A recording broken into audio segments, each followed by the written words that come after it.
जनाब deputy speaker, मैं समझता हूं आज एक सैड डे है। द वे बिलावल साहब ने बोला, जो अज़ंदाज़ गुफ्तगू इस्तेमाल की, जो इशारे किए, जो लात हटाए, मैं समझता हूं ये किसी भी पार्टी के चेयरमैन के लिए एक डेथ है। He is politically dead. उसके पास इस कौम के लिए ये विजन नहीं है। वो शायद ऑक्सफोर्ड के जाली डिग्री से यहाँ पहुँचा है। अगर उसके पास विजन होता तो वो यूरोप अमेरिका से ये विजन लेके आता कि लीडर्स वो होते हैं जो सब कुछ अपने दिलों पे ले चुके होते हैं। जनाब स्पीकर, ये लाजिम है कि ये लाइन ड्रा की जाए कि ये पार्लियामान मजबूत है या कोई और मजबूत है। जनाब स्पीकर, आपकी अटेंशन चाहिए। जनाब डिप्टी स्पीकर, आप थोड़ा अटेंशन कर लें। जनाब स्पीकर, यहां हम बैठे हुए इस पार्लियामान में, आपको सिर्फ ये फैक्ट्स एंड फिगर्स आपके वेबसाइट पे बने हुए करा देता हूं। एक दिन का खर्चा 6.5 करोड़ रुपए आता है इस पार्लियामान का। आज आपका 77वां दिन है सीवान में, 77वां दिन है, 9 सेशन है, 77वां दिन है, एक दिन का खर्चा 6.5 करोड़। लेकिन लेजिस्लेशन पे आपके वेबसाइट से मैंने फैक्ट्स निकाले हैं, 14 बिल पास हुए हैं, 115 मिनट की लेजिस्लेशन हुई है सीवान में, बाकी सारी गालम गलोच इनकी तरफ से इब्तिदा हुई। यही वो स्ट्रगल है जनाब स्पीकर, यही वो स्ट्रगल है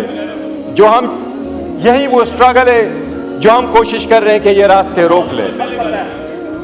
यही वो स्ट्रगल है जो हम कोशिश कर रहे हैं कि 115 मिनट की लेजिस्लेशन हो जाती है 77 दिनों में 6 करोड़ 50 लाख एक दिन के खर्चे पे। ये कौन लोग कर रहे हैं जिनके पास एजेंडा चलने का नहीं है? ये एजेंडा कौन चलवा रहा है? ये आपने हमारे साथ 30 तारीख की आपके मिनट्स मेरे पास मौजूद है। आपने मेरे पास मिनट्स भेजे कि आखिरी इजलास जो हमारे इस सेशन का होगा, ये उसका पैरा नंबर 3-4 से मैं पढ़ता हूं। There will be no session in September 2024. The last day would be Friday if there is on the 6th of September. If 6th September is a close holiday, then September 5th. जनाब speaker, कल जिस तरीके से जिक्र किया है ख्वाजा आसिफ साहब ने, कल भी ख्वाजा आसिफ साहब बाहर गए थे। इस मुल्क की हिस्ट्री कोई अच्छी नहीं है। ये सारे अपने अपने ममालिक में देखें, अपने वक्त के हुकूमतों में देखें। इनकी हुकूमत में क्या हुआ है? यूसुफ रजा गिलानी साहब का बेटा सुप्रीम कोर्ट से गेट से अरेस्ट नहीं हुआ, उसी की हुकूमत थी। वजीर आजम अपना बेटे को नहीं बचा सका, कौन लेके गया उसको? क्या था वो?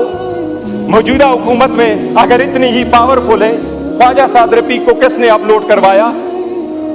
अगर ऐसा ही है तो राजा साहब से मैं पूछता हूं, राजा साहब, आपकी पार्टी वजीर आजम के हटाने के बाद जब CAC की मीटिंग हुई है, जनाब डिप्टी स्पीकर, आपको अच्छी तरह मालूम है, रात को यह फैसला हुआ शहाबुद्दीन साहब कल वजीर आजम होंगे। उसके घर लोग चले गए, उसको उठाया, राजा साहब वजीर आजम होंगे। आज बताओ किसने आपको वजीर आजम बनवाया था? आपकी CAC की पार्टी की हकीकत चली थी, बताएं आप। काज़मी साहब आपके रिलीजियस मिनिस्टर थे, आपकी ही हुकूमत थी, बताए किसने उसको अरेस्ट करवाया था? आप बचा सके थे? ये ईमान कमजोर होता रहा है। बहुत अच्छी बात हो गई थी, हम इसलिए आगे की तरफ बढ़ना चाह रहे थे। ख्वाजा साहब ने कल प्रोटेस्ट किया था, हमारी वजह से नहीं, मेरे और इसकी कोई तलख कलामी नहीं हुई, मेरी ख्वाजा साहब की कभी तलख कलामी नहीं होती। पर एक बात जरूर हुई थी, ख्वाजा साहब ने कहा, और मैं कभी नहीं कहता जिस तरह ट्वीट की बात हो रही है, जनाब स्पीकर, ये जो जगह बैठी हुई है, हम बैठे हैं, ये हमारा ट्रुथ एंड रिकंसिलिएशन कमीशन नहीं है कि यहाँ एक दूसरे की सटल कर दे कि आप कितने बुरे थे, मैं कितना अच्छा हूं, आपने कितने लोगों को ज़दुकोब किया, मैंने कितने ज़दुकोब किया। लेकिन ये बात आपको वसूख के साथ कैसा हो, पूरी दुनिया कहती है कि आपकी हुकूमत में सबसे ज्यादा ह्यूमन राइट्स वायलेशन हुए। इतनी कर्ज रखो कि ये मान